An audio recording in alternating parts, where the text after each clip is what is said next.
Today on X-Play. Auto Assault. Samurai Champipoo. And Tetris. Level up your carburetor. Come here, I want to kiss you. It's game time.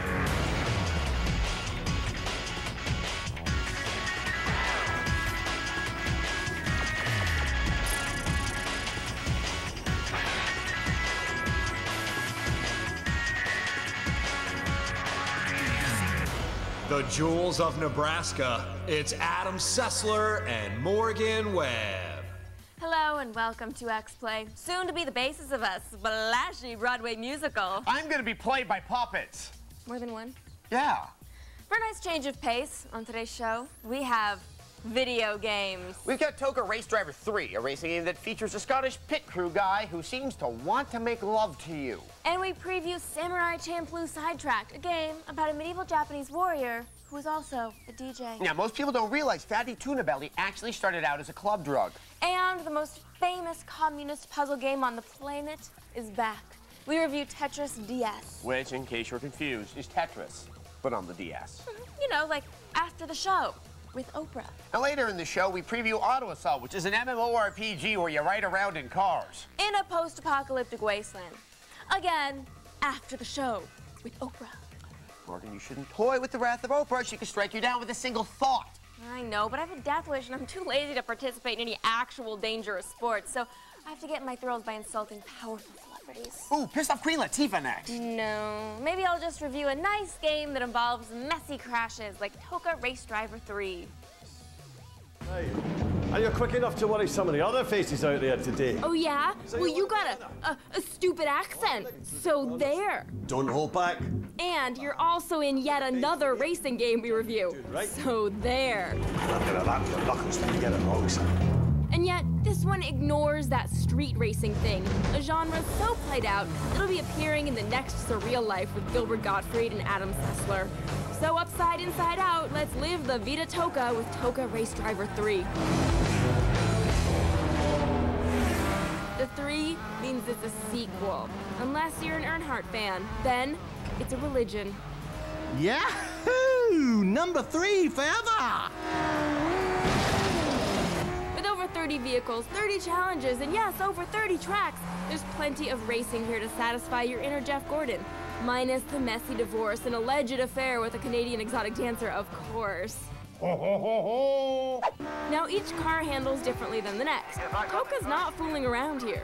So unless you pay attention, you'll be one Toca over the line and hitting more grass than Snoop Dogg on April 20th at 20 minutes past 4.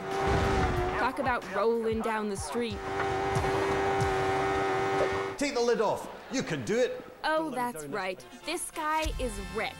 He's supposed to help you and support you in all your racing needs. Come here, I want to kiss you. I don't think so. I don't date foreigners. So what's it gonna be? It's not gonna be us, I'll tell you that right now. Now, let's take a look at some of these cars, along with some snarky comments with assorted pop cultural references. This is what I've been waiting for. You finally get your arse in gear. You've got your familiar racing cars. We've seen this type of thing before.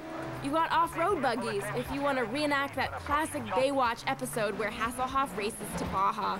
I have hepatitis C in a crappy sitcom. There's monster trucks. If your cable guy is also your health inspector, you might just be a redneck.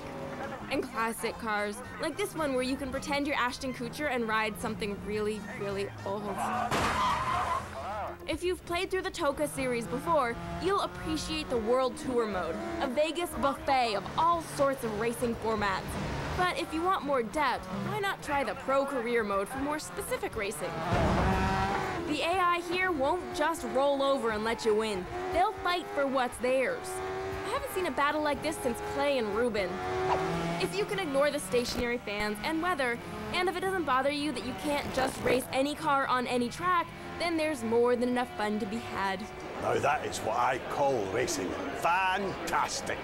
We give Toca Race Driver 3 4 lecherous Scotsmen out of 5. Come here, I want to kiss you. I hate you, Rick. I really, really hate you.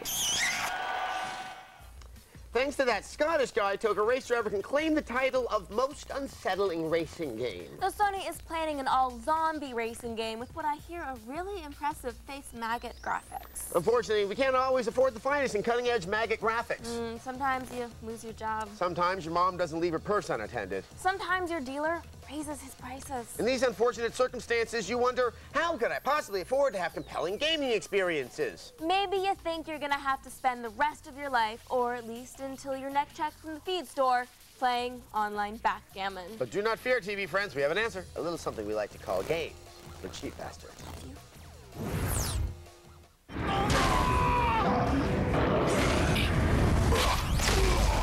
Oh, hell yeah! Guess what?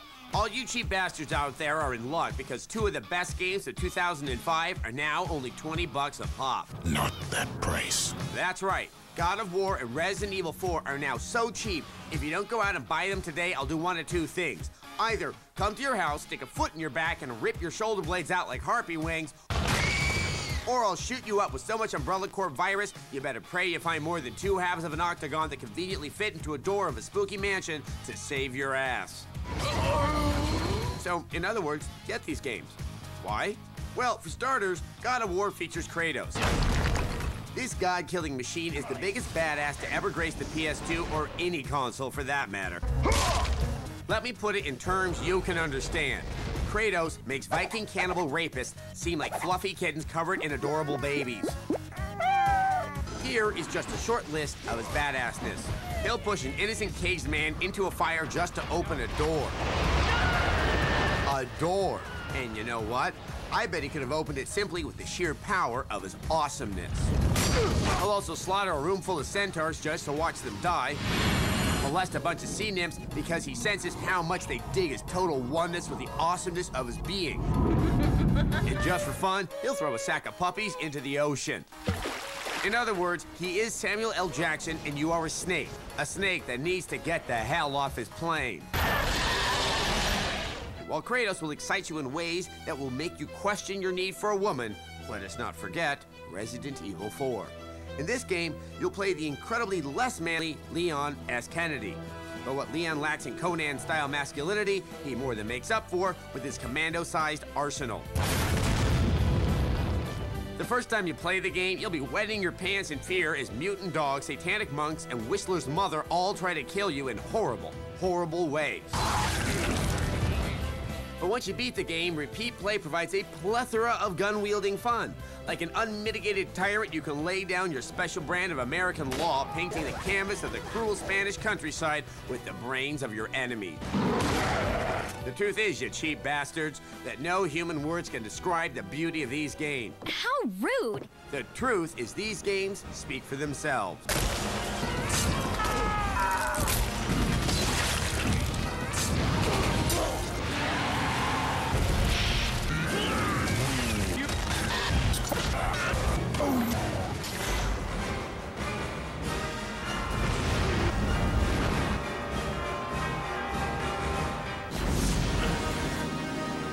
Ladies and gentlemen, I give you games for cheap bastards.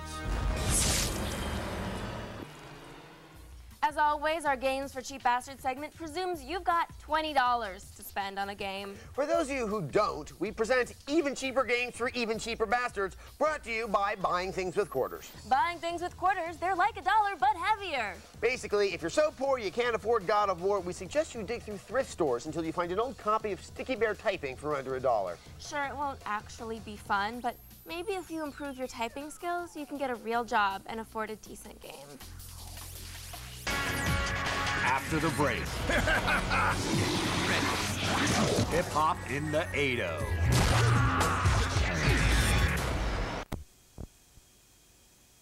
Fans, it's Adam Sessler and Morgan Webb. Welcome back to X-Play. You thought we would leave you, didn't you? And we will, one day, Right. because everything you ever love will leave you.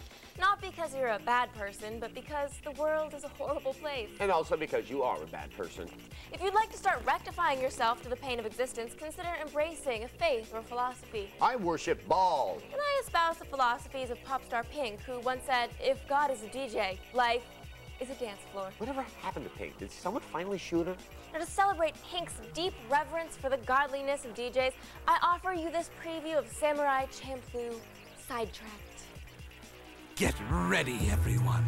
Another Samurai Champipoo adventure is about to begin! This is Samurai Champipoo Sidetracked, the game based on the anime series done by the guys who did Cowboy Bebop.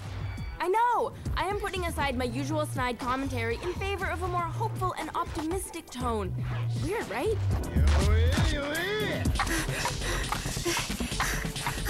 Let's start off with the obvious question. What is a Champipoo? You may know this, but I'm going to tell it to you again. Champipoo is a word signifying the combination of two unrelated things. For example, swords and turntables. And then they kill some more. Yep, there's a lot of hip-hop style in this, but Samurai Champipoo doesn't take itself too seriously. Which is a saving grace all too rare in anime. Would you like to die as well? The game puts our heroes on a digression to the north of Japan. A digression from the plot of the regular TV show, that is. They're on a mission to find the samurai who smells like sunflowers. Also, to find food. Lots and lots of food. Okay, let's talk about gameplay. Now, this whole little samurai affair takes place before turntables, before hip-hop, and before electricity. But this is a Champipoo, remember? Karate Zimbanowski! So to fight, you equip records, each of which comes complete with a set of branching combo moves. Then you have this crossfader thing that lets you switch between them, like a real DJ. What's cool is it displays the combo tree right there, so you don't have to remember fascinating information like triangle, triangle, x, x, x squared. That way, you'll have more room to remember all the verbal somersaults of a Pamela Anderson novel, as well as the most horrifying moments of Harold and Maude. When your dancing friend here gets a star, you launch a minigame full of anime excess. Yes, it goes on and on and on. Oh, rest now, reggae dancing man. It's a slashy beat-em-up brawler with a little bit of the funky noise of youthful futility thrown in. It sounds pretty good to us. We're looking forward to our full review of Samurai Champipoo Sidetracked when it comes out in the spring of 2006. Don't you just want to wipe his face off? Shut up. Scruffy facial hair doesn't make you look cool. It makes you look like you failed puberty. Yeah, I retook puberty in summer school. I don't want to know this. What? This was at the web. Up next, Russian blocks. Reach new heights in the multiplayer mode of Halo 2 for the Xbox. To make Master Chief fly, select any level where there's a Warthog and a Banshee vehicle. Now line up the passenger side of the Warthog to the back end of the Banshee. Get in the passenger side of the Warthog and lock on to the other player by pressing the right trigger.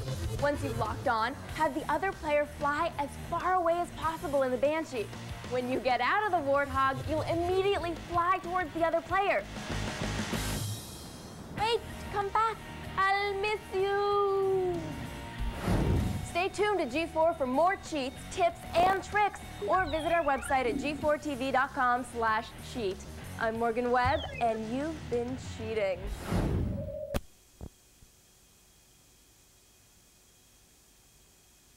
It's Adam Sessler and Morgan Webb. Welcome back to X-Play. Puzzle games, at their best, they are a seductive mix of tedious and delightful. With a healthy dose of infuriating. Perhaps the greatest puzzle game of all time is back in a new incarnation. Here's our review of Tetris DS.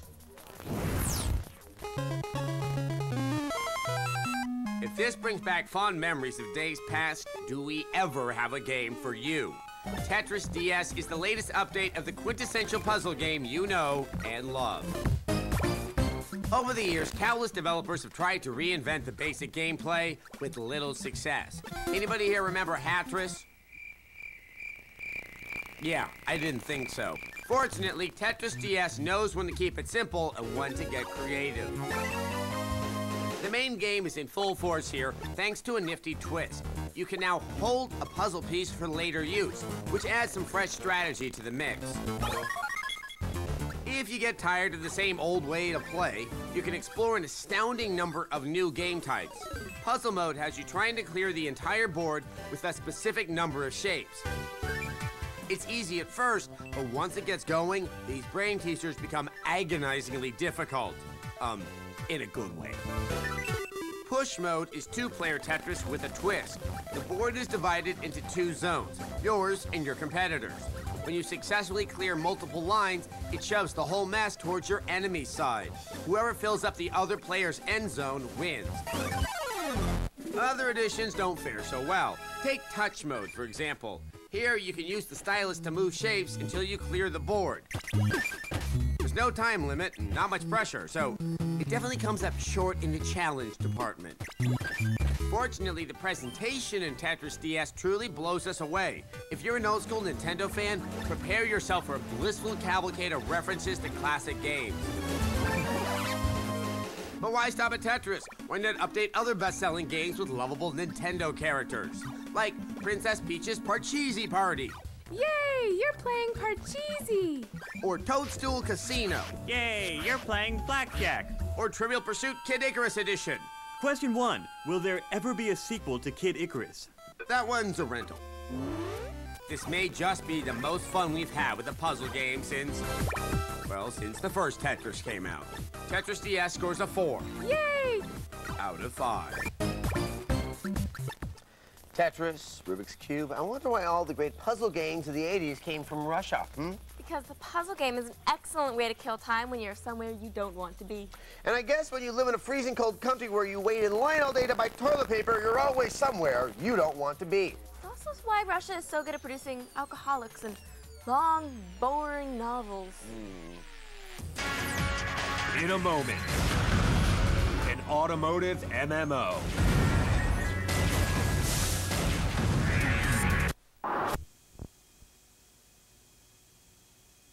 It's Adam Sessler and Morgan Webb. Welcome back to X-Play.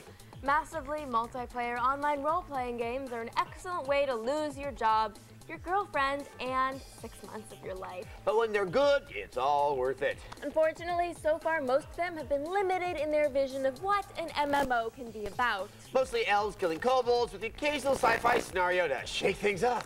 But we finally have an MMO that really changes up the gameplay by putting you in customizable vehicles. Here's our preview of Auto Assault. Welcome to the wonderful world of massively multiplayerness. Isn't it amazing? La la la la la la la la. Oh, what a wonderful open-ended world I find myself in. La la la la la. Dum dum dum dum. I could run around here forever and ever and ever and ever. You know something? Screw this. I want tanks. Blue tanks. And guns. And shanty towns. And sea monsters. Yeah, yeah, yeah! Smile, you son of a bitch. That's what I want, and that's what I need. That's why I got my hands on this hot preview of the upcoming game, Auto Assault. Auto Assault understands these needs, and judging by the title, I think you know what this game is about. If you haven't deduced by now, you're a car in a, this is new, post-apocalyptic future where you have to live by your own wits and car to survive. But even more important than that, you can destroy stuff. All kinds of stuff. Like Bob Marley's childhood home, or Adam Sessler's childhood home, or giant insect thingies, or humans. Lots and lots of screaming, whiny humans. From what our sources tell us about the storyline, aliens have come to Earth and, let's just let the narrator tell us. The alien crashes brought the contamination to Earth. Sure, when all else fails, always blame the aliens. Apparently, you'll be able to play as one of 3 distinct races. There's the mutants, Brett Ratner direction not included, the biomechs, cyborgs with paranoid delusions, and humans, puny humans. Since this is an MMORPG, each race will have their own strengths, weaknesses, passions, and fears. As you drive around this wonderful, desolate landscape, which kind of resembles Wisconsin on a good day, there will be missions to complete, resources to collect, and skills to improve. You know, the typical role-playing stuff. Whee!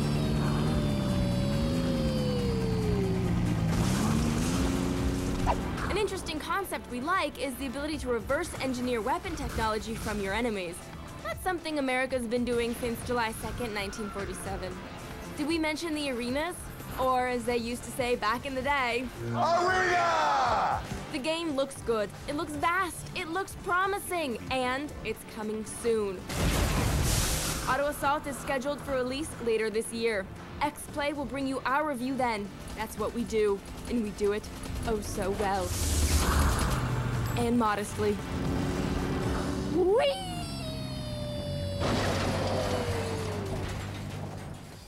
Fantasy MMOs are great, but with World of Warcraft dominating the market, it seems like the best answer is to branch off into new genres. You know, seems like a good idea, but look at how The Sims Online tanked. The problem with The Sims Online wasn't it was a new genre, it was that there was really nothing to do. Yeah.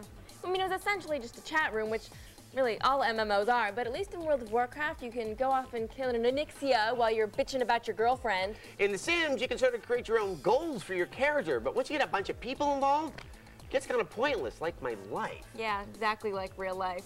Wow. Maybe... When you realize The Sims is too much like your life, you might as well go live your life. Well, I was actually able to get things accomplished in The Sims. Like going to the bathroom? Cleaning. Cleaning. Yeah, it's going much to the easier to bathroom. click the puddle and click the button than to actually get a mop and clean something up It's an idealized world. Damn you, Will Wright!